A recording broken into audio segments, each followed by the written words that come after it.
అంటే పక్షుల కంటే బలహీనుడు. మానవుడు పశువుల కంటే పక్షుల కంటే బలహీనుడు. ఒక గుడ్డులో నుంచి ఒక కోడిపిల్ల వస్తుంది. వచ్చిన వెంటనే చక్కగా ఆహారం ఎక్కడుందో వెళ్ళి తన ఆహారాన్ని తింటుంది. ఒక లేడి పిల్ల ఉంది, పుట్టిన తర్వాత ఒళ్ళు ఆరిన వెంటనే చెంగున గెంతులేస్తుంది. మనిషి పుట్టిన తర్వాత వాడి ఆహారం వాడు తినాలన్నా, వాడిగా నడవాలన్నా కనీసం 3 సంవత్సరాలు పడుతుంది. కాబట్టి పక్షి కంటే జంతువు కంటే కూడా బలహీనుడు ఎవడంటే మానవుడు. ఆదికాండము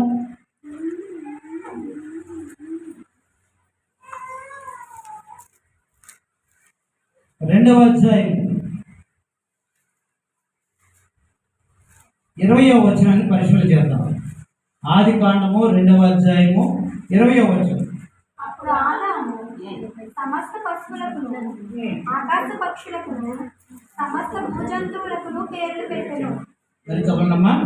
అప్పుడు ఆదాము సమస్త పశువులకును ఆకాశ పక్షులకును సమస్త భూజంతువులకును పేర్లు పెట్టెను. దేవుడు మానవుని కంటే ముందుగా పశువులను చేశాడు.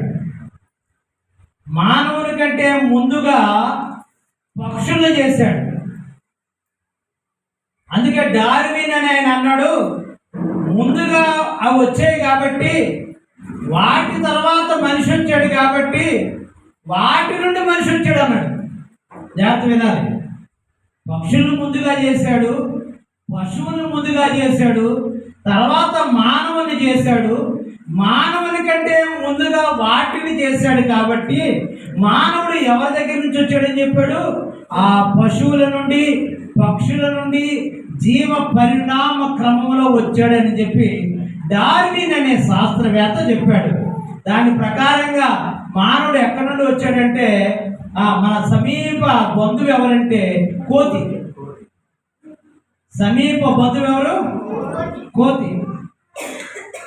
అయితే మానవుడి కంటే ముందుగా దేవుడు పశువులను, ఆకాశ పక్షులను, సమస్త భూజంతువులను చేసి వాటికి ఏం చేశాడో తెలుసా? పేర్లు పెట్టాడు. పులికి పులి పేరు ఎవరు పెట్టారు? అంతే. అయితే ఆ పేర్లు పెట్టిన తర్వాత ఎవరిని చేశాడంటే ఆదాముని చేశాడు. ఆదాము దగ్గరికి వాటన్నిటినీ రప్పిస్తే ఆదాము వాటన్నిటినీ చూసి దేవుని యొక్క జ్ఞానముతో ఈ ఆదాము వాటన్నిటికీ కూడా చక్కగా పేర్లు పెట్టాడు. అయితే ఆదాము ఎలా ఉన్నాడో తెలుసా? అవన్నీ కూడా జంటలుగా ఉన్నాయి, సంతోషంగా ఉన్నాయి, ఆనందంగా ఉన్నాయి. కానీ ఆదాము మాత్రం ఏదో పోగొట్టుకున్నోళ్ళ ఉన్నాడు. కొంతమందిని చూస్తాం కదా, జీవిత కాలంలో ఎప్పుడు నవ్వరు. మొన్న ఇలా వెళ్తున్నప్పుడు మా అబ్బాయి కూడా చూపించారు, ఒకసారి చూడు, ఆయన చూడు అన్నాడు. ఎందుకు ముందు అబ్జెక్టివ్ చూడు అన్నాడు. చూశాడు. ఆ చూసిన తర్వాత ఆటోలో చెప్పారు, ఈయన ఎప్పుడు నవ్వడం, సీతయ్య ఎవరి మాట వినడు. అలాగా ఆయన ఎప్పుడు నవ్వడం. ఓ రోజు బ్యాంక్ వచ్చినప్పుడు ఎలాగైనా నవ్విద్దామని ట్రై చేశారు. కొత్త నోట్లు ఇచ్చానండి. ఇక్కడ గొప్పలోనే కొత్త నోట్లు ఇచ్చాను. కొత్త నోట్లు ఇస్తే పాత నోట్లు ఇస్తే మొక్కలో పెడతాము, అలాగే పెట్టి ఆ బ్యాంక్లో పెట్టి వెళ్ళిపోయాడు. అప్పుడు అనుకున్నాను, ఇది ఎవరంటే ఆదాం అనమాట. ఎవరైనా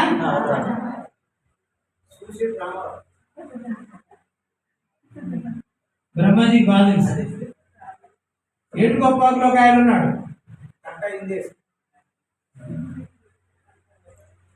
దేవుడి గుడి సెంటర్లో కిళ్ళి కొట్టు ఉంటుంది కదా, నవరు వేడు ఆ గ్రామానికి ఒకడు. అయితే ఈ ఆదాము పరిస్థితి ఎలా ఉందంటే ఒంటరిగా ఉన్నాడు. అందుకు దేవుడు అనుకున్నాడు కదా, చదవండి ఈసారి. అయినను ఆదామునకు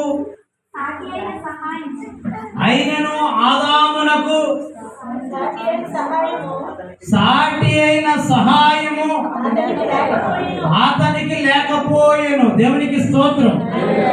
ఆదామునకు సాటి అయిన సహాయము లేకపోయెను.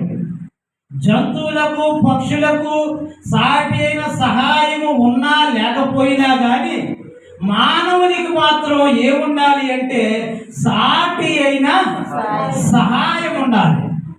సాటి అయిన సహాయం ఎక్కడి నుండి తీసుకురావాలి? దేవుడు ఆలోచన చేసి ఆదాముకి గాఢ నిద్రను కలుగజేసి వాని ప్రక్కటెముకలలో ఒక ఎముకను తీసి దానిని స్త్రీగా నిర్మించి అప్పుడు ఆదాము దగ్గరికి తీసుకొచ్చాడు. ఇప్పుడు ఆడవాళ్ళు గట్టివాళ్ళ, మగవాళ్ళు గట్టివాళ్ళ అని ఒక ప్రశ్న వచ్చింది. ఎవరు గట్టివారు? ఆదాముని దేని నుండి తీశాడు? ఆదాముని దేని నుండి తీశాడు? మట్టి నుండి తీశాడు. అవ్వమ్మను దేని నుండి తీశాడు? ఇప్పుడు ఎవరు గట్టివాళ్ళు? అందుకనే ఆయా సందర్భాల్లో మనకి మ్యాగజైన్లో వస్తుంది, strongest women in the world, strongest women in the country అని వస్తుంది అనమాట. అంటే ప్రపంచంలోనే గట్టి బలమైన అంటే శారీరకంగా కాదు, మానసికంగా. అయితే ఆదాముకి సాటి అయిన సహాయంగా అవ్వను చేశాడు. కానీ అవ్వ మాట విని ఆదాము దేవుని నుండి అనుగ్రహాన్ని పోగొట్టుకుని శాపగ్రస్తుడయ్యాడు. జాగ్రత్తగా వినాలి. సహాయము ఆదాముకి అవ్వని అనుకున్నాడు, కానీ అవ్వ చివరికి ఏం జరిగిందంటే అవ్వ ద్వారా ఆదాము అవ్వ ఇద్దరు కూడా శాపగ్రస్తులయ్యారు. సహాయం. అందుకే ద్వితీయోపదేశకాండ గ్రంథంలో 22వ అధ్యాయం 4వ వచనం.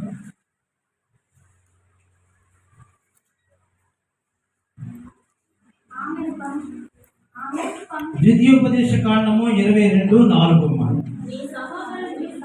నీ సహోదరుని గాడిద గాని ఎద్దు గాని త్రోవలో పడియుట నీవు చూచిన ఎడల వాటిని చూడనట్లు కన్నులు మూసికొనక వాటిని లేవనెత్తుటకు అగత్యముగా సహాయము చేయవలెను.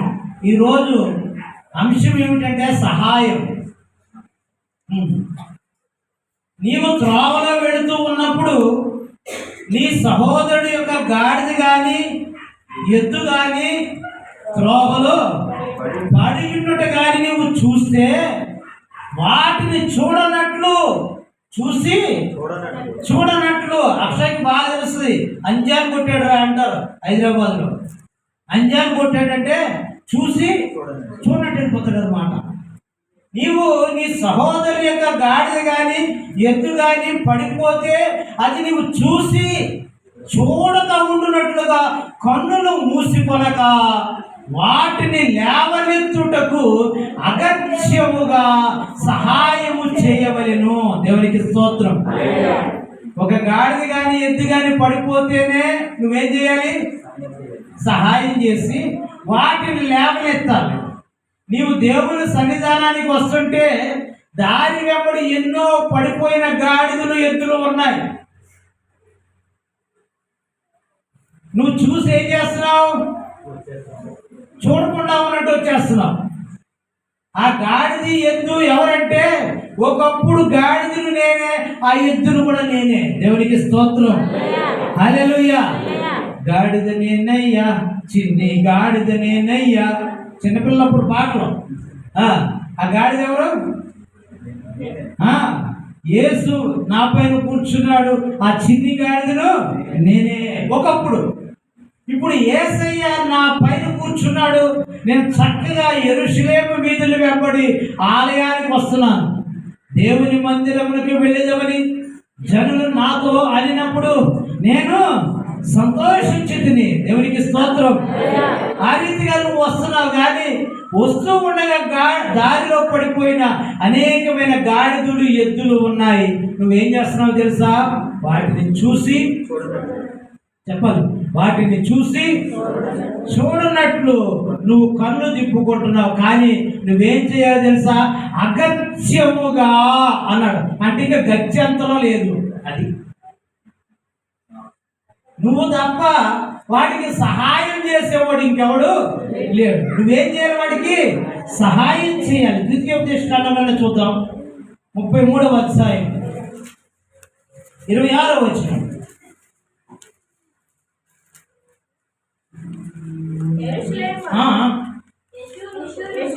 యెషూరును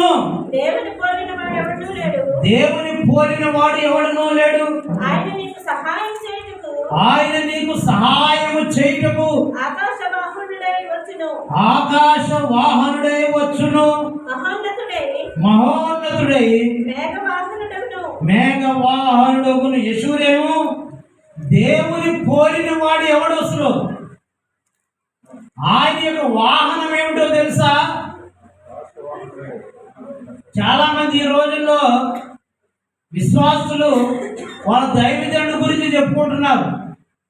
ఏమని చెప్పుకుంటున్నారు తెలుసా? మీ అయ్యగారు కారు ఏమిటి? ఏంటి అయ్యగారు కారు ఏంటని నన్ను ఇప్పుడు చాలా మంది అడుగుతారు. ఏమిటి కారు ఉండాలి కదండి, ఏమైందండి? అమ్మేసానంటే సంతోషిద్దామని.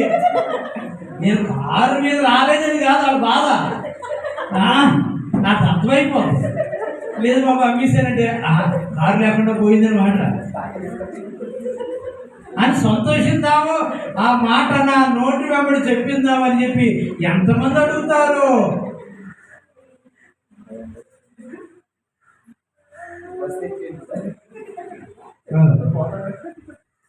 చాలా కాలం కారులో తిరిగి పోయిన శనివారం అడ్రోడ్లో కొన్ని సంవత్సరాల తర్వాత బస్సు ఎక్కాను. అబ్బాయి ఎంత బాగుందో తెలుసా బస్సు. దేవునికి స్తోత్రం. హల్లెలూయా, హల్లెలూయా. అందుకని మన బాల్య దినాలు జ్ఞాపకం చేసుకోవాలి. దాంట్లో కూర్చుంటే టెన్షనే లేదు. ఆ టెన్షన్ అంతా ఎవరు చూసుకుంటాడు?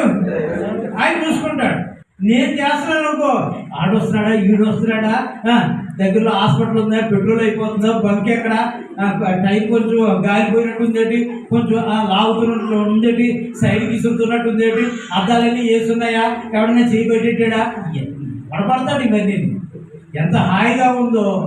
కాబట్టి ఇప్పుడు దైవజనుల వాహనం ఏమిటని చెప్పి చాలా మంది, చిన్న కారు అయితే ఆయన చిన్న దైవజనుడు, పెద్ద కారు అయితే పెద్ద దైవజనుడు, ఆయన విమానంలో కనుక వెళ్తుంటే ఇంకా పెద్ద దైవజనుడు. అందరికంటే పెద్ద విమానం ఉండేది ఒక ఆయనకి. ఏ పేరు? కేఏ పాల్ గారు. చాలా పెద్ద విమానం ఉండేది. ఇప్పుడు పాపం లేనట్టుంది. అయితే ఇవన్నీ కూడా ఈ వాహనాలు మారుతాయి, కానీ దేవునికున్నది ఒకే ఒక వాహనం. దేవునికి స్తోత్రం. హల్లెలూయా, హల్లెలూయా. ఏమిటో తెలుసా ఆ వాహనము? చెప్పండి. ఆయన నీకు సహాయము చేయుటకు ఆకాశ వాహనుడై వచ్చును. ఆకాశమే వాహనం అట ఆయనకి. అబ్బా, ఆకాశమే వాహనము. తర్వాత మహోన్నతుడై మేఘవాహనుడగును. నీకు సహాయం చేసే దేవుడు ఎంత గొప్పవాడు ఆలోచించి. కాబట్టి సహాయం ఆయన నుండి నీకు రావాలని కోరుకో తప్ప. ఈవేళ ఇందాక నేను కొంతమందికి వాట్సాప్లో ఒక వీడియో పంపించాను. చనిపోయినా కానీ ఆ ఇంటికి, రంజన్ కూడా చూస్తుంటాడు, ఆ ఇంటికి ఆ దైవజనుడు కారు రావట్లేదట అక్కడికి. ఆ, విశ్వాసం చనిపోయినే కానీ దైవజనుడు కారు ఆ విశ్వాసింటికి రావట్లేదట. ఆ విశ్వాసి పాపం బ్రతికినంత కాలం అనుకుంది ఆ తల్లి, మా దైవజనుడు ఎంత గొప్పడో అనుకుంది. ఎంత గొప్పడో తెలుసా? నువ్వు చనిపోతే నీ ఇంటికి కూడా కారు రాదని చెప్పి ఆయన నిన్ను ఆఖరి చూడడానికి కూడా రానంతటి గొప్పవాడు అని చెప్పాడు ఆయన. ఎంత విచారించదగ్గ విషయం. కాబట్టి మీరు మనుషులను నమ్ముకోవద్దు, రాజుల్ని ఆశ్రయించవద్దు, సహాయం మీరు ఎవరిని కోరవద్దు. వీరందరికంటే పెద్ద వాహనం ఉంది ఆయనకి. ఆయన వాహనం ఏమిటో తెలుసా? ఆకాశము. ఆయన మహాన్నతుడై మేఘవాహనుడై నీకు సహాయం చేయడానికి ఆయనే వస్తాడు. దేవునికి స్తోత్రం. హల్లెలూయా, హల్లెలూయా. 2వ రాజుల గ్రంథం 6వ అధ్యాయం 25వ వచనం.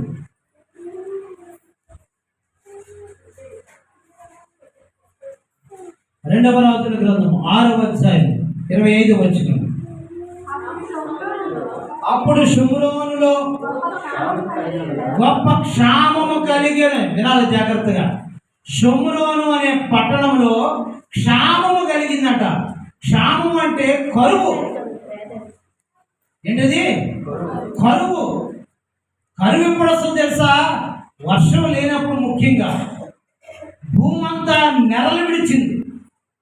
పశువులకు గ్రాసం లేదు, మనుషులకు కూడా గ్రాసం లేదు. ఎటువంటి భయంకరమైన పరిస్థితి వచ్చిందంటే తినడానికి తిండి గింజలు కూడా లేవు. అటువంటి షోమ్రోనులో గొప్ప క్షామము కలిగి ఉండగా గాడిద యొక్క తల 80 రూపాయలు.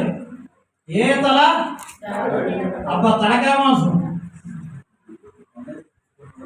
తలకాయ మాంసం అంటే మనం ఏమనుకుంటాం? ఓ మేకో గొర్రె అనుకుంటాం. కానీ ఆ రోజుల్లో పాత నిబంధన కాల గ్రంథం ఇంచుమించుగా 4-5 వేల సంవత్సరాల క్రితం గాడిద తల 80 రూపాయలు. ఆ రోజుల్లో 80 రూపాయలు బ్యాంకులో వేసుకుంటే బ్రహ్మాజీ లెక్క కట్టాలి. ఇప్పటికి ఎంత అవుద్దో? 5,000 సంవత్సరాల క్రితం 80 రూపాయలు బ్యాంకులో వేసుకుంటే ఇప్పటికి ఎంత అవుద్ది? ఎంత? చెప్పు. ఇంచుమించుగా చెప్పండి. ఇంచుమించుగా 5 సంవత్సరాలకి రెట్టింపు అవుద్ది. 5 సంవత్సరాలకి రెట్టింపు అవుద్ది. ఇప్పటికి 5,000 సంవత్సరాలు అయ్యింది. అంటే ఇంచుమించుగా కొన్ని కోట్ల రూపాయలు దాటిపోతుంది. గాడిద తలకాయ కొనుక్కోవడానికి వెళ్ళాలంటే కోట్ల రూపాయలు పెడితే ఒక గాడి తలకాయ వచ్చేదట. అప్పుడు కూడా దొరికేది కాదు, కలపడి దొరికేది. అది నిలబడి చూసినోడికి లేదు, కలపడ్డ కొడికే ఉంటుంది. అర్థమవుతుంది కదా? అటువంటి క్షామం వచ్చింది. గాడిద తల 80 రూపాయలు ఆ రోజుల్లో. అరపావు పావురపు రెట్ట. అబ్బబ్బబ్బబ్బా, అరపావు అంటే 125 గ్రాములు. 125 గ్రాములు అంటే 10 తులాలు. లెక్క కరెక్టేనా? 10 తులాలు బంగారం కాదు బాబు, ఇది పావులు రెట్ట. ఎటువంటి క్షామం కలిగింది ఆ దేశంలో? ఆ పావురపు రెట్ట 5 రూపాయలట.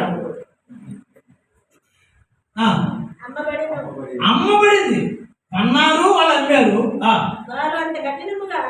వారు అంత కఠినముగా శత్రువుల దేశాన్ని అంత కఠినంగా ముట్టడి వేశారు.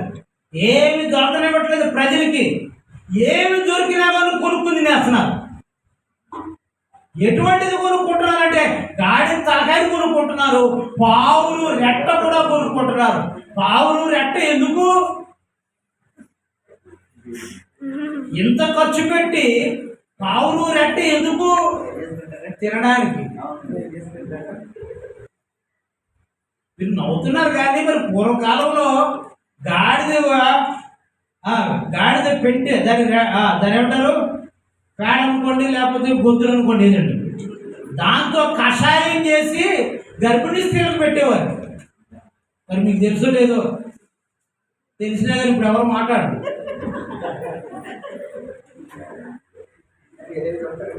నేను ఎప్పుడో 100-200 ఏళ్ల క్రితం విషయాలు కూడా చెప్తాను. ఇప్పుడు లేదు కానీ ఆ కషాయం పెట్టేవారు. ఎందుకంటే రెట్ట తింటారా, పావులకు రెట్ట తింటారా అంటే మన అమ్మమ్మ నాన్నమ్మ వాళ్ళ అబ్బలు కూడా గాడిదని తిన్నారు. తిని ఈ రోజున మనం బలంగా ఉన్నాం. దేవునికి స్తోత్రం. హల్లెలూయా, హల్లెలూయా. అయితే ఆ రోజుల్లో అంతటా ఇశ్రాయేలు రాజు పట్టణపు ప్రాకారం మీద సంచరించుచుండగా, అబ్బా చాలు చాలు, దేశమేమో ఇలా ఉంటే రాజు ఏం చేస్తున్నాడట, ఆ ప్రజలు ఇంత కష్టంలో ఉన్నారని ఆయన ఏం పట్టించుకోకుండా ఆ పట్టణము ప్రాకారం మీద చక్కగా ప్రచారం చేస్తున్నాడట. మార్నింగ్ వాకింగ్, ఈవినింగ్ వాకింగ్ చేస్తున్నాడట. అలాగే ఒకసారి రోమ్ అనే పట్టణం తగలడిపోతుందట. రోము పట్టణం తగలడిపోతుంటే ఆ రోము పట్టణ రాజు ఫిడేలు వాయించుకుంటున్నాడట. పట్టణం ఏమో తగలడిపోతుంది, ఈయన రాజగృహంలో ఉన్నాడు. ఎంత తగలడిపోయినా ఆ మంటలు ఈయన యొక్క అంతఃపురాన్ని తాకవు. అందుకని ఏం చేస్తున్నాడట, ఫిడేలు వాయిస్తున్నాడట. ఈ రాజ్యంలో ఉన్న వాళ్ళందరూ కూడా కరువుతో బాధపడి గాడి తలకాయ 80 రూపాయలు, 125 గ్రాములు పావురుపు రెట్ట 5 రూపాయలకి కొనుక్కుంటుంటే రాజుగారు పట్టణము ప్రాకారం మీద సంచారం చేస్తున్నాడట. అప్పుడు ఒక తల్లి ఆ రాజుగారి వైపు చూసి, అయ్యా నాకు సహాయం చేయవా అని అడిగింది. దేవునికి స్తోత్రం. ఈవేళ అంశం ఏమిటి, అది మర్చిపోకూడదు. చదవండి. ఒక స్త్రీ రాజును చూచి, రాజు అయిన నా ఏలినవాడా సహాయము చేయమని కేకలేసింది. రాజుగారు తలంచుకుంటే ఆయన ఆమెకు సహాయం చేయగలడు. ఎటువంటి సహాయం చేయాలి చదవండి. యెహోవా నీకు సహాయము చేయనిది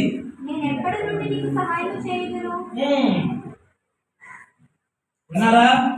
రాజుని ఆశ్రయిస్తుంది ఇవిడి. రాజే చెప్తున్నాడు, అసలు యెహోవాయే సహాయం చేయనిది నేను నీకు ఏం సహాయం చేయగలను? దేవునికి స్తోత్రం. కాబట్టి మీరు మనుషులను, రాజులను ఆశ్రయించుట కంటే యెహోవాను ఆశ్రయించుట మీరు. సరే, నన్ను సహాయం అడిగావు కదా, అసలు నీకు వచ్చిన కష్టం ఏమిటి? కళ్ళములో నుండి అయినను, ద్రాక్ష గానుగులలో నుండి అయినను, దేనినైనను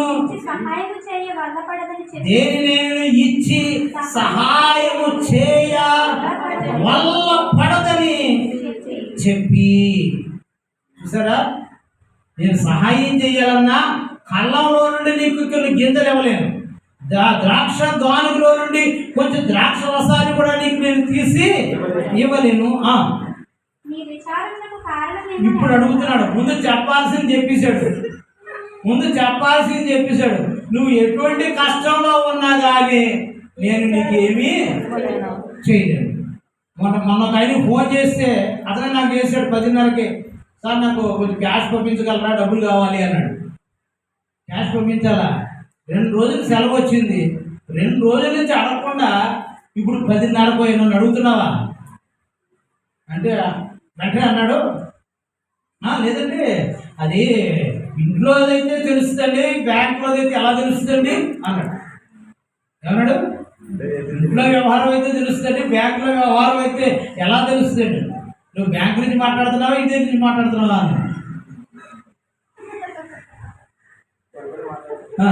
బ్యాంక్ నుంచి అర్జెంటుగా మీ మేనేజర్కి, ఇది బ్యాంకు ఇల్లు నేను తెలుస్తాను మేనేజర్కి, ముందు నేను నీతో మాట్లాడు. మేనేజర్ సార్ నేను నీ క్యాష్ పంపిస్తాను ముందే చెప్పేస్తున్నాను. నేను నీకు క్యాష్ పంపిస్తాను. కానీ ఇప్పుడు అడగడం ఏంటి? రాజు ఏమంటున్నాడు? ముందే చెప్పేస్తున్నాడు, నేను నీకు ఏ సహాయము చెయ్యలేను. అసలు నీకు వచ్చిన కష్టం ఏమిటి? ఇంకెందుకు చెప్పుకోవడం? అయినా కానీ ఆ తల్లి చెప్తుంది, అంత కష్టమట. చదువు. ఈ స్త్రీ నన్ను చూచి నేటి ఆహారమునకు నీ బిడ్డను ఇమ్ము. అబ్బబ్బబ్బా, ఈవేళ తినడానికి నీ బిడ్డని నాకు అని అడుగుతుందట. ఒక తల్లి ఇంకో తల్లిని అడుగుతుంది, నీ కొడుకుని ఈరోజు ఆహారానికి ఇయ్యని అడుగుతుందట. ఎటువంటి కరువు వచ్చిందో తెలుసా? పిల్లల్ని పీక్కుని తినే రోజులు, అటువంటి క్షామము, అటువంటి కరువు ఆ దినాల్లో వచ్చింది. అంటే రాజు అడుగుతున్నాడు, ఆ తల్లి పిల్లలు అడుగుతున్నావు కదా, ఎందుకు ఇస్తుంది అని అడిగాడు. నిన్నటి దినాన్ని నా బిడ్డని ఇచ్చాను. దేవునికి స్తోత్రం. హల్లెలూయా. చెప్పండి ఒకసారి. నీ బిడ్డను ఏమో, రేపు నా బిడ్డను భక్షించదము అని చెప్పినప్పుడు మేము నా బిడ్డను వంట చేసుకొని తిన్నాం. నిన్న అన్నది ఎలక్షన్లో కూడా పోటీ చేస్తారు. పోటీ చేసిన ఎవరికి పెద్దగా మెజారిటీ రాదు. మెజారిటీ రానప్పుడు రెండు పార్టీలు కలిసిపోతాయి. పార్టీలు కలిసిపోయినప్పుడు పార్టీ కూడా అంటాడు, మొదటి 2.5 సంవత్సరాలు నేను పరిపాలన చేస్తాను, తర్వాత 2.5 సంవత్సరాలు నువ్వు పరిపాలన చెయ్యి అంటాడు. దీన్ని ఏమంటారంటే జెంటిల్మెన్ అగ్రిమెంట్. ఇద్దరు కూడా ఒక ఒడంబడికి వచ్చేసారు, ఇద్దరికి మెజారిటీ లేదు. అందుకు మొదటి 2.5 సంవత్సరాలు వీడు పరిపాలన చేసిన తర్వాత నేను నీకు సపోర్ట్ ఇవ్వనంటాడు. ఇప్పుడు ప్రభుత్వం పడిపోతుంది. వచ్చే 2.5 సంవత్సరాలు పరిపాలన చేస్తుంటే ఖాళీ కూర్చుంటాడా? అలాగే ఈ స్త్రీ ఏమందో తెలుసా? ముందు నీ కొడుకుని ఇచ్చే, మనం కలిసి భోజనం చేద్దాం. రేపు ఏం చేస్తారంటే నా కొడుకుని ఇస్తాను, ఇద్దరు కలిపి ఆకలి తీర్చుకుందాం. ముందు రోజున ఒక అమాయకురాలు మొదటి 2.5 సంవత్సరాలు ఒప్పేసుకుంది, ఇచ్చేసాడు, తిన్నాను. మరుసటి రోజున ఆకలి వేసినప్పుడు నీ బిడ్డని అంటే నేను ఎవరు పో, నీ దిక్కున్న మాట చెప్పు అంది. దిక్కు ఎవరున్నారు? ఇంకా రాజే ఉన్నాడు. కాబట్టి రాజు ఏమన్నాడు తెలుసా? నేను నీకు సహాయము ఏమాత్రము కూడా చెయ్యలేను.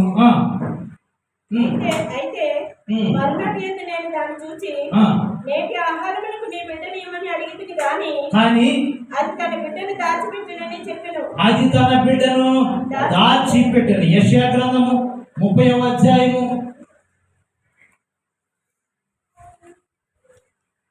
7వ వచనం. యెషయా గ్రంథం 30వ అధ్యాయం 7వ వచనం. ఐగుప్తు వలని సహాయము పనికి మాలినది. అబ్బా చూడండి, ఐగుప్తి వలని సహాయము ఏంటట? పనికి మాలిందట. ఒకడు అడిగాడు, దేవా నాకేమన్నా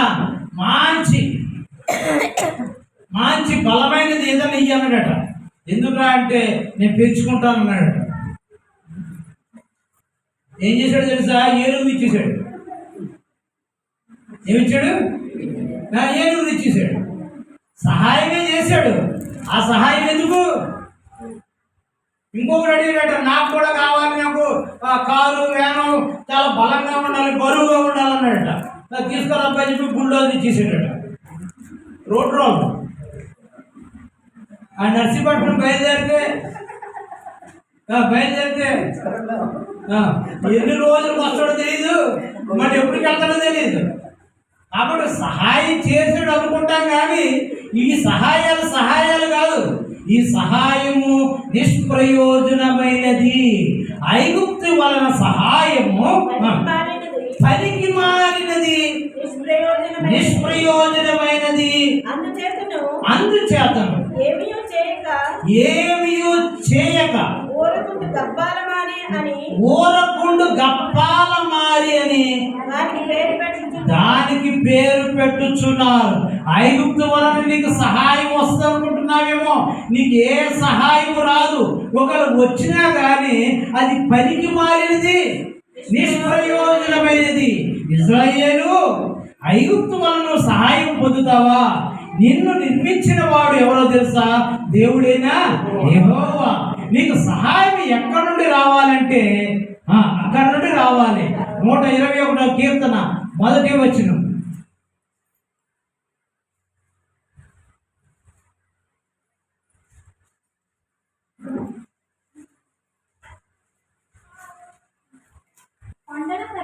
కొండల తట్టు నా కన్నులెత్తుచున్నాను, నాకు సహాయం ఎక్కడ నుండి వచ్చింది. కొండల తట్టు నా కన్నులెత్తుచున్నాను. కొంతమంది కళ్ళు ఎప్పుడు కొండల మీదే ఉంటాయి, కొంతమంది కళ్ళు ఎప్పుడు కొండల మీదే ఉంటాయి.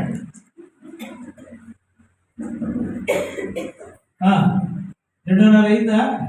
2:30 అయిందా? 2:30 అయిందా అని చూస్తుంటాం. ఏం జ్ఞాపకం వస్తుంది? ఆ టైం అయ్యగలదని ఒక శ్యాంబాబు ఏమో కనబడినట్టుగా చిన్న వాయిద్యం పెడితే అబ్బాయి అందరూ ఇబ్బంది పడుతున్నారండి. ఆయన రైల్వే స్టేషన్లో 12వ ప్లాట్ఫామ్ మీద దగ్గర కనబడుతుంది.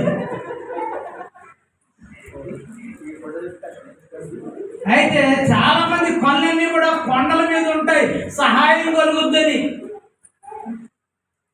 అక్కడికి వెళితే మొక్కుకుంటే అక్కడ ఏదో చేస్తే సహాయం వస్తుంది అనుకుంటున్నావు. కొండల తట్టును నా కనులెత్తుచున్నాను, నాకు సహాయం ఎక్కడ నుండి వచ్చును? కొండ వల్ల నీకు సహాయం రాదు. దాని పేరు ఏం పేరు తెలుసా? అది సహాయం రావు కాబట్టి దాని పేరు కొండలు రావు.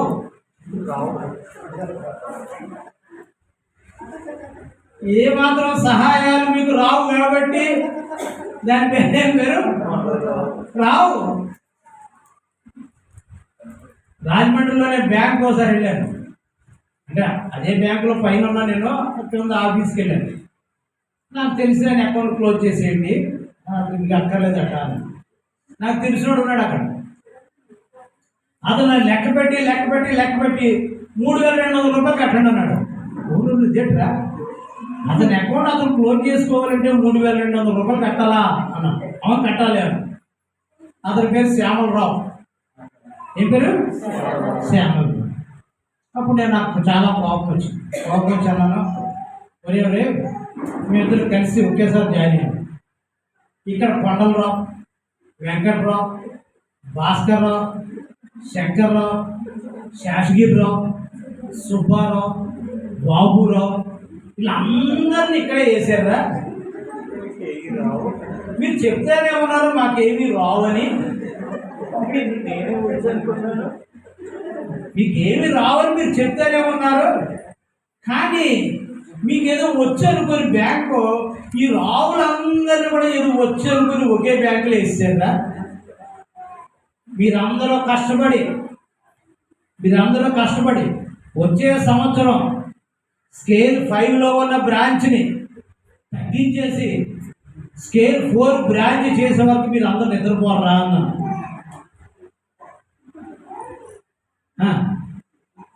వచ్చే సంవత్సరం ఏమేం తెలుసా?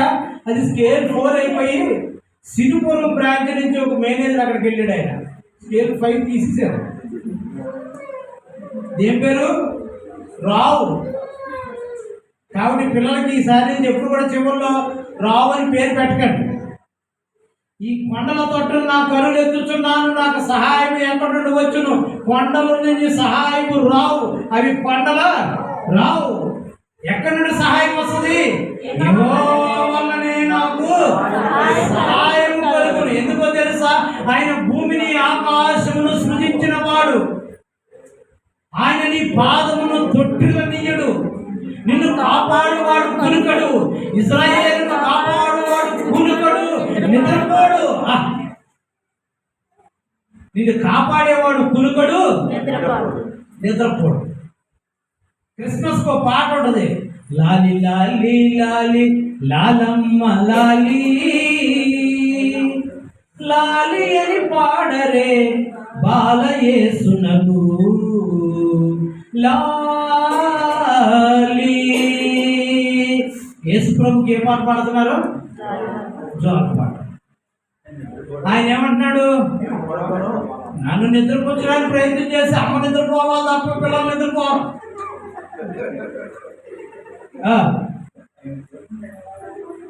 పిల్లలు నిద్రపోరు. ఏదో అమ్మేది అంటే నన్ను జ్వాలపోతులకు ప్రయత్నం చేసి అమ్మ నిద్రపోయిందంటే వాళ్ళు లేచి మాత్రం దిగొచ్చేస్తాడు. యేసు ప్రభు నిన్ను కాపాడడానికి వచ్చాడు. ఆయన కునుకడు, నిద్రపోడు. నేను కునుకోను నిద్రపోలయ్యా, నేను కాపాడడానికి వచ్చానంటే నువ్వు నన్ను జ్వాలపాటి నన్ను పడుకోబెడదామని ట్రై చేస్తున్నావండి. నేను నిద్రపోను, నిన్ను కాపాడుతాను, నీకు సహాయం చేస్తాను. ఇదో ఆ కొండల గురించి, ఆ కొండల తట్టు నువ్వు కన్నులు ఎత్తుచున్నావు, అక్కడ నుండి నీకు సహాయం వస్తుంది అనుకుంటున్నాము. అక్కడ నుండి రానే ఆపత్కాలంలో నమ్ముకొనదగిన సహాయకుడు ఆయనే. దేవునికి స్తోత్రం. హల్లెలూయా, హల్లెలూయా. ఆ పాట ఏం చేశాడు తెలుసా?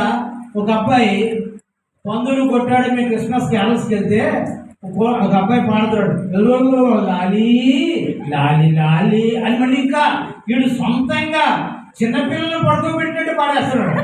నాకు ఒళ్ళు మండిపోయింది.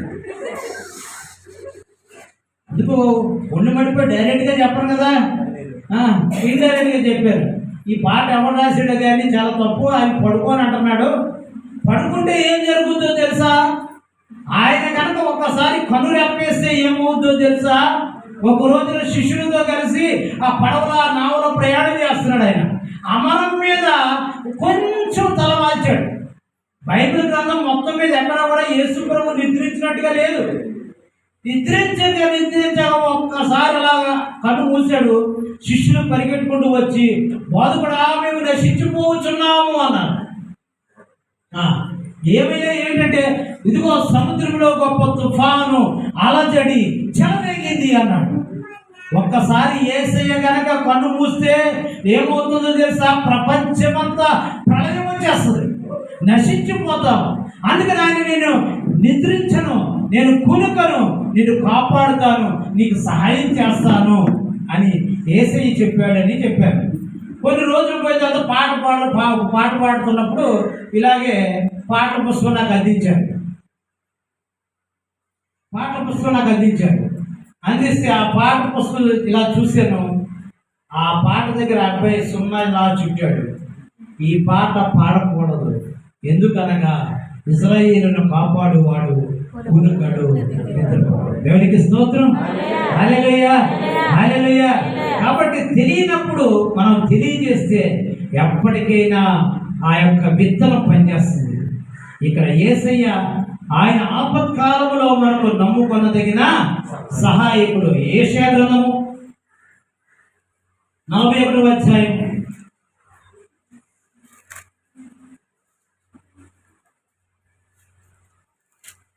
14వ వచనం. పురుగు వంటి యాకోబు స్వల్ప జనముకు ఇశ్రాయేలు. ఆహా, పురుగు వంటి యాకోబు. మనం ఎవరమాట? చెప్పట్లేదు. యాకోబుని అన్నాడు కానీ మమ్మల్ని కాదండి. యాకోబు అంటే ఎంత గొప్పడో తెలుసా? ఓ ఇశ్రాయేలు విను, నీ భాగ్యమెంతో గొప్పది. ఓ ఇశ్రాయేలు విను, నీ భాగ్యమెంతో గొప్పది. యెహోవా రక్షించిన నిన్ను పోలిన వారెవరు? యెహోవా రక్షించిన నిన్ను పోలిన వారెవరు? శక్తి చేత కాదనెను, బలముతో నీకు కాదనెను. శక్తి చేత కాదనెను, బలముతో నీకు కాదనెను. నా ఆత్మకార విని చేతునని యెహోవా సెలవిచ్చెను. నా ఆత్మకార విని చేతునని యెహోవా సెలవిచ్చెను. దేవునికి స్తోత్రం. ఓ ఇశ్రాయేలు, ఓ యాకోబు, నీ భాగ్య యెహోవా రక్షించిన నిన్ను అసలు పోలిన వాడెవడు? బా, ఈ ప్రపంచంలోనే ఇజ్రాయేల్ దేశం చాలా చిన్నదే కానీ ఆ దేశం అంటే అందరికీ భయమే. చాలా చిన్న దేశం. యాకోబు ఇజ్రాయేలుగా మారిన తర్వాత అతనిని బట్టి ఏర్పాటు చేయబడిన దేశం అది ఇజ్రాయేల్. ఇజ్రాయేల్ యొక్క ఆ యొక్క పంటను చూసిన, ఆ టెక్నాలజీ చూసిన, ఆ సాంకేతికతను చూసిన ప్రపంచమంతా ఆశ్చర్యపోతుంది. ఇజ్రాయేల్ అంటాడు కదా, నేను ఇంతే ఉన్నాను, నన్ను టచ్ చేసి చూడు. ఏమంటాడు? నేను నీకు ఎదురుగా వచ్చినా, నువ్వు నాకు ఎదురుగా వచ్చినా ఎవరికి నష్టం?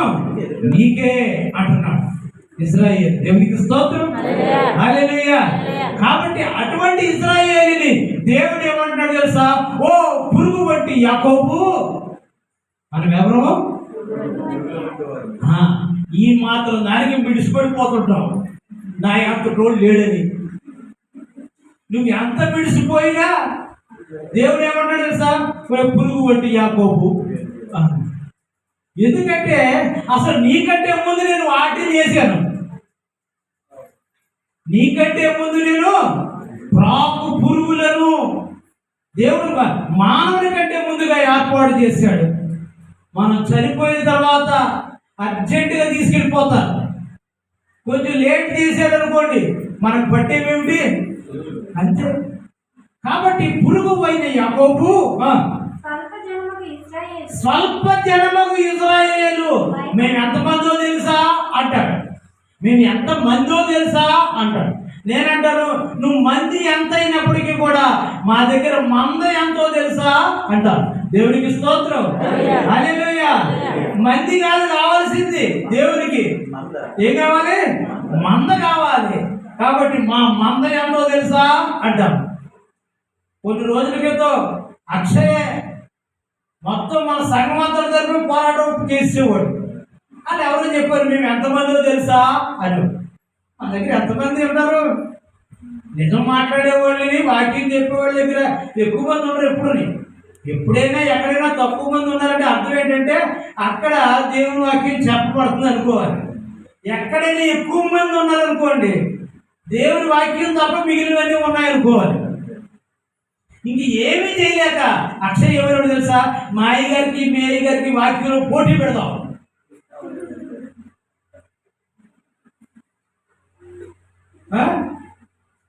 కాబట్టి పురుగు వంటి ఇజ్రాయేలు యాకోబు, స్వల్ప జనముకు ఇజ్రాయేలు భయపడకుడి, నేను నీకు సహాయము చేయుచున్నాను. మీరు తక్కువ మంది ఉన్నప్పటికీ కూడా నేను మీకు ఏం చేస్తానో తెలుసా? సహాయం చేస్తాను. కాబట్టి ఇప్పుడు సహాయకుడు ఎవరు చెప్పండి? సహాయకుడు ఎవరు? కొండలు కానే కాదు, ఐగుప్తు లాంటి సహాయం ఉంది. కానీ ఎటువంటి సహాయం అంటది?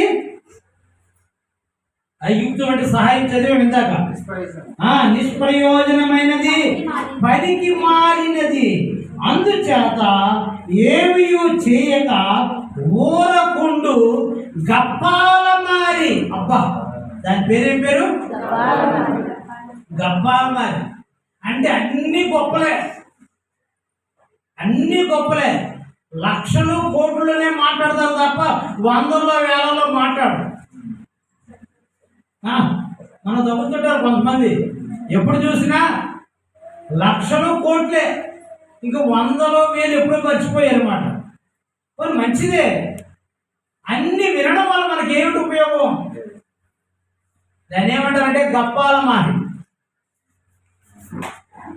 మాటలేమో మా ఇంటి దగ్గర, మాటల భోజనం మీ ఇంటి దగ్గర అన్నాడు. మాటలు మా ఇంటి దగ్గర, మాటల భోజనం మీ ఇంటి దగ్గర. ఒకవేళ పెట్టినా కానీ ఆ అట్లు ఎలా ఉన్నాయి తెలుసా? చప్పగా ఉన్నాయి. పక్కన చేయండి, ఎంతో చప్పగా ఉన్నాయంటే నేను తీయగా మాట్లాడుతున్నాను నంచుకో అంటు.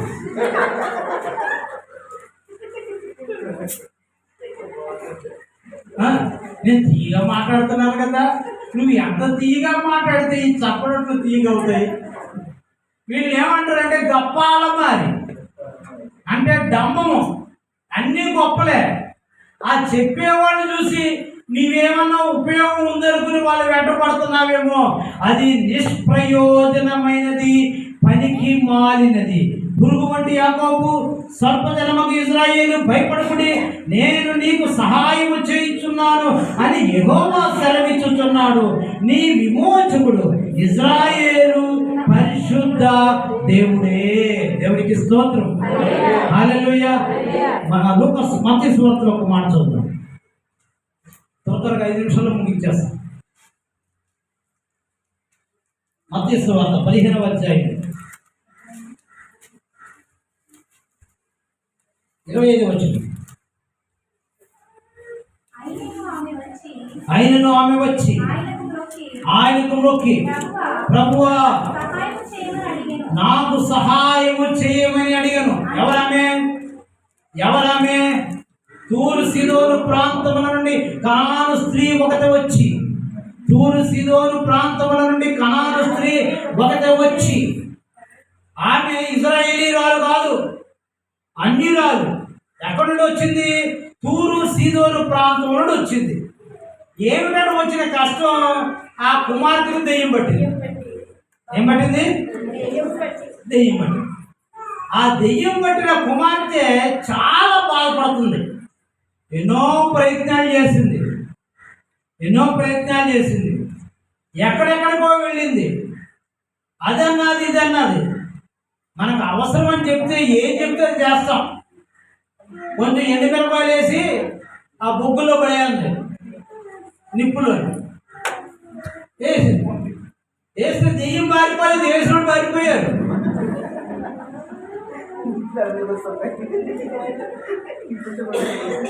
ఇలా చాలా చాలా చాలా చాలా ప్రయత్నాలు చేసి డబ్బారేకులు సుబ్బారావు కూతుర్ని మీద కిరసనాలు పోసి అగ్గిపొల వేసేది రెడీ అయిపోయి ఈ ఊర్లోనే. అల్లం గురువులు భార్య లక్ష్మి. ఇక్కడ నిలబడి మీరు ఏవో చెప్తున్నారు అనుకోకండి, అన్ని కరెక్ట్గా చెప్తారు, రికార్డు కూడా అవుతుంది. ఆఖరికి ఎవరో చెప్పారు, ఊళ్ళో దైవం గారు ఉన్నారు కదా, ఆవిడ ఒకసారి ప్రార్థన చేస్తే దెయ్యం పారిపోద్ది, ఆవిడ దగ్గర తీసుకెళ్ళండి, ఎందుకు ఈ పిల్లలు ఇలా చేస్తున్నారు అంటే ప్రయత్నాలన్నీ చేసి ఎందుకైనా మంచిదని చెప్పి ఆ కట్టిన అలా తీసుకొచ్చారు. ఇక పాప దగ్గరికి అమ్మ దగ్గర ఏం లేదు, దైవం గారి దగ్గర.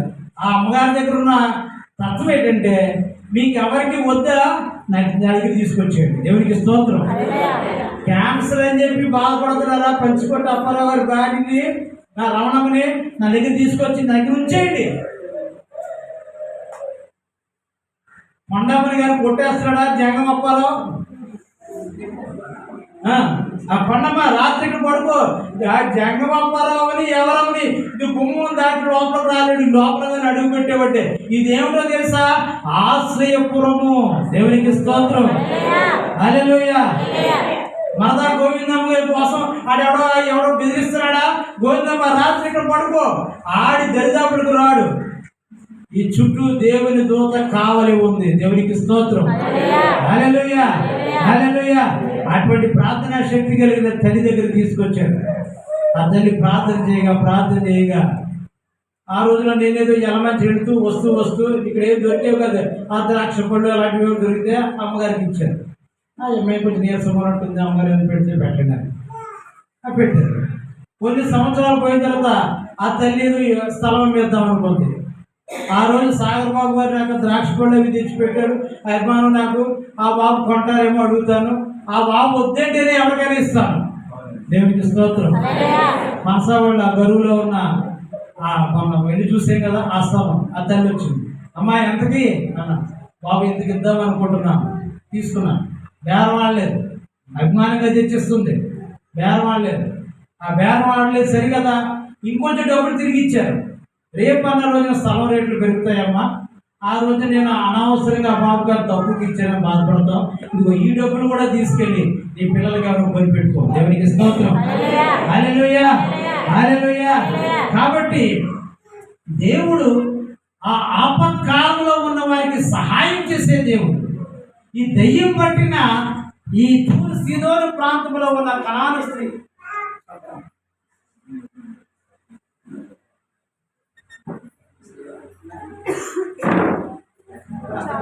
అది ప్రాబ్లం.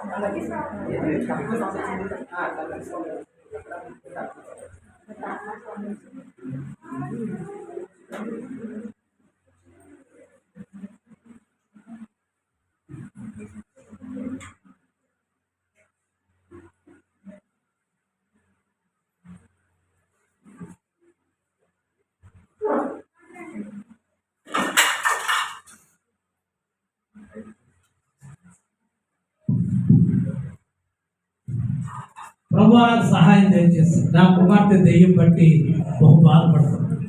ఏసయ్య ఒక్క మాట కూడా మాట్లాడలేదు. ఏసయ్య ఒక్క మాట కూడా మాట్లాడలేదు. ఎందుకు తెలుసా?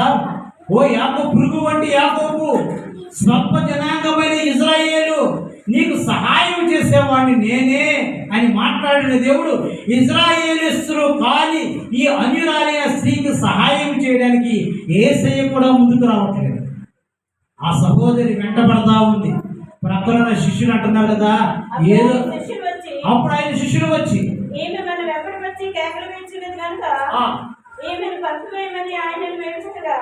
ఈమెను పంపించే ప్రభు మన వెంబడి పడుతుంది, సహాయం చేయమని అడుగుతుంది, ఏదో ఒకటి చెప్పి పంపించాయి ప్రభా అంటే ఆయన అంటాడు కదా, నేను ఇశ్రాయేలులో నశించిన గొర్రెల యొద్దకే కానీ మరి ఎవరి యొద్దకును నేను పంపబడి ఉండలేదు.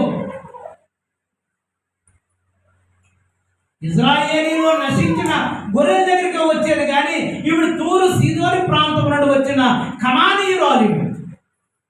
కాబట్టి ఆమెకి నేను సహాయము చెయ్యనని చెప్పి అక్కడ ఒక చిన్న సామెత చెప్తున్నాడు. పిల్లలకు వేయవలసిన రొట్టెను కుక్క పిల్లకు వేయట యుక్తము కాదు. పిల్లలు ఎవరో తెలుసా? ఇజ్రాయేలీలు. ఇజ్రాయేలీలు కాని వాళ్ళందరూ ఎవరో తెలుసా? కుక్క పిల్లలు. ఇలా మీసం వెళ్ళేస్తాడు, నేను ఎవరో తెలుసా అంటాడు. బైబిల్ కానీ చదివితే నువ్వు కుక్క అనుకుంటాను. నేను బైబిల్ కానీ చదివితే నువ్వు ఎంత మీసం మెలిసినా నువ్వెవరో తెలుసా? కుక్క. నీది ఇశ్రాయేలు గోత్రం కాదు. శామ్యూయేలు చెప్పాడు, సునక గోత్రస్య అని చెప్పాడు. ఇశ్రాయేలు కాని గోత్రం అంతా ఏ గోత్రం? నువ్వెవడమైనప్పటికీ కూడా రాజువు అయినా అధికారి అయినా తప్పించుకుందువా. నువ్వు రాజు అయినా అధికారి అయినా తప్పించుకుందువా. ఆదాము తప్పించుకొనినా, ఆదాము తప్పించుకొనినా,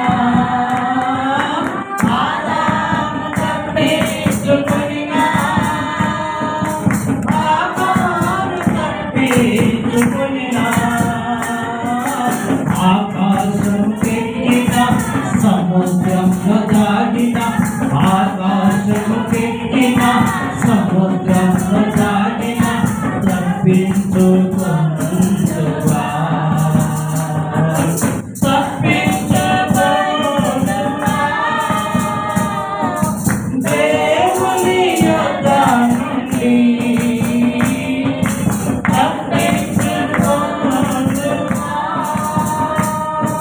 దేవునికి స్తోత్రం. పిల్లలకు వేయవలసిన రొట్టెను ఒక్కొక్క పిల్లకు వేయట యుక్తము కాదు. ఆ తల్లి ఏమంటుంది? సౌలు నిజమే ప్రభా, పిల్లలు బల మీద ఉండి రొట్టె ముక్కలు తెరుచుటగా కింద పడే చిన్న చిన్న ముక్కలు కుక్క పిల్లలు కూడా తింటాయి కదా.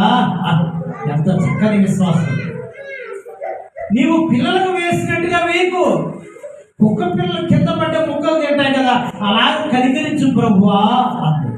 ఇశ్రాయేలీయులలో నేను ఇంత విశ్వాసం నేను చూడలేదు. నీ కుమార్తె స్వస్థపడింది, వెళ్ళు. దేవునికి స్తోత్రం.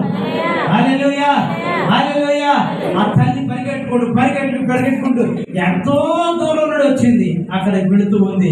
ఆ కుమార్తె ఎదురుగా వచ్చింది. అమ్మా అమ్మా, ఎప్పుడు ఈ పిగ్గుని ఎంతకాలం అయిందో, ఎప్పుడు నా జుట్టు పట్టుకుని వంగ తీసి కొట్టేటివే తప్ప అమ్మ అని పిలిచిన ఆ పిలుపు నేను ఎంతకాలం అయిందో విని, ఏమైందమ్మా నీకు? ఆ పక్కింటి కూడా చదువుతున్నా, అమ్మ ఎక్కడికి వెళ్ళిపోయావు? నీ కుమార్తెకి దెయ్యం వదిలిపోయింది కదా అంట. ఇది గంటకు మధ్యాహ్నం 2 గంటలకి యేసయ్య చెప్పిన సమయం కూడా మధ్యాహ్నం 2 గంటలు. దేవునికి స్తోత్రం. హల్లెలూయా, హల్లెలూయా. నా ప్రియమైన సహోదరులు ఆలోచన చేయండి. ఎంతో మంది కొరకు సహాయం కొరకు ఎదురు చూడవచ్చు. ఎవరెవరో సహాయం చేస్తారని అనుకోవచ్చు. కరువు, కాటకము, క్షామం వచ్చింది. గాడిద తల 80 రూపాయలు, పావురము రెట్ట 125 గ్రాములు 5 రూపాయలు. అటువంటి భయంకరమైన పరిస్థితి. పిల్లల్ని చంపుకొని తిని ఆహారంగా తినే క్షామ పరిస్థితుల్లో కూడా వారి సహాయం కొరకు రాజుని అడిగితే రాజు ఏమంటాడు తెలుసా? యెహోవా తప్ప నీకు సహాయం ఎవరి నుండి కూడా. ఆయన ఆపత్కాలంలో నమ్ముకొనదగిన సహాయకుడు. యేసయ్య కంటే ముందుగా చాలా మంది ఈ భూమి మీదకి వచ్చారు నీకు సహాయం చేయాలని, నాకు సహాయం చేయాలని. ఏం చేశారో తెలుసా? వివాహాలు చేసుకున్నారు, పిల్లలను కన్నారు, పెళ్లిళ్ళు చేసుకున్నారు, ఎన్నో కార్యక్రమాలు చేశారు, యుద్ధాలు చేశారు, ఎవరినెవడో చంపేశారు, ఎన్నెన్నో అబద్ధాలు ఆడారు, ఎన్నెన్నో మాయలు మోసాలు చేసుకుని వాళ్ళ జీవితాన్ని ముగించుకొని వెళ్ళిపోయారు తప్ప మనిషిని పట్టించుకున్నవాడు ఒక్కడు కూడా లేడు. మనం అటువంటి భయంకరమైన పరిస్థితుల్లో ఉండగా మనకు సహాయం చేయడానికి దేవుడే ఈ లోకానికి నరావతారిగా వచ్చాడు. దేవుడికి స్తోత్రం. హల్లెలూయా, హల్లెలూయా. ఆయన ఎంతైనా నమ్మదగిన వాడు. ఆయన మాట ఇచ్చి తప్పని వాడు. ఆయన ఆపత్కాలంలో నమ్ముకొనదగిన సహాయకుడు. ఇప్పుడు చదివిన కష్టాలు, ఇప్పుడు మనం చెప్పుకున్న కష్టాల ముందు నీ కష్టం, నా కష్టం ఏ పాటిది? ఇది ఏమాత్రం కాదు. అటువంటి కష్టాలనే దేవుడు అసాధ్యమైన వాటినే సాధ్యం చేసి వారందరికీ సహాయం చేసిన దేవుడు ఈ రోజున నీ కష్టాన్ని, నా కష్టాన్ని కూడా దూరపరిచి మనకు సహాయం చేయడానికి ఆయన ఇష్టపడుతూ ఉన్నాడు. దేవునికి స్తోత్రం. హల్లెలూయా, హల్లెలూయా. ఆయన దినమెల్లా తన చేతులు చాపుతూ ఉన్నాడు. నా ఎదుట రండి, నేను మీకు విశ్రాంతిని కలుగ చేస్తాను. రమ్మనుచున్నాడు నిన్ను ప్రభు యేసు, వాచాతన కరము చాపి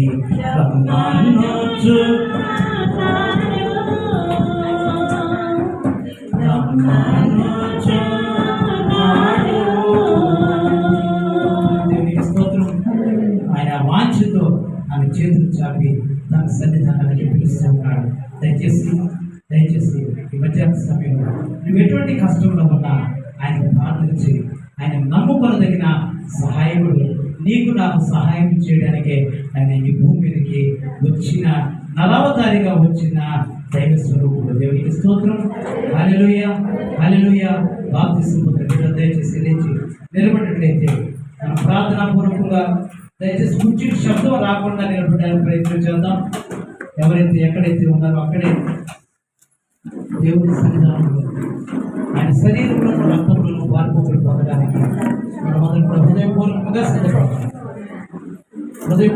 సిద్ధపడతాం. ఇంకా దేవుని సన్నిధానంలో ఆయన రక్తం